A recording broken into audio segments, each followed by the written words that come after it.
ဒီပုံလေးတွေကလာဒါမမီဆွဲထားတဲ့ပုံတွေပါဒါလေးတွေကရက်တောင်ပါသူ့ကိုခောက်သိမ်းပြီးတော့မှဒီအိတ်ထဲမှာထည့်လိုက်လို့ရှိရင်တတိလေးနဲ့ပုတ်ပါဖြစ်သွားတယ်ဒါကိုဒီလိုမျိုး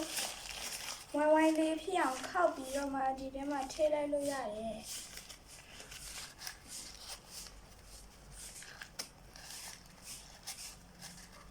မရပါဘူးပြီးတော့မှမမီရဲ့အိတ်ထဲမှာထည့်လို့ရတယ်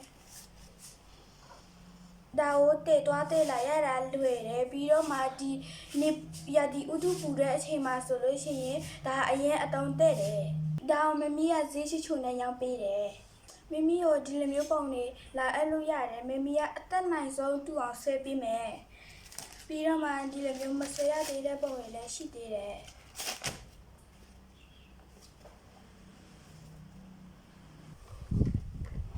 ဘိုင်ဘိုင်အော်မိသားရယ်မမီဆွဲထားတဲ့ပုံပါတယ်ဒီလိုမျိုးရက်တောင်တွေကိုလာယူအားပေးကြတဲ့လူအယောက်ချီစီတိုင်းကိုလည်းကျေးဇူးတင်ပါတယ်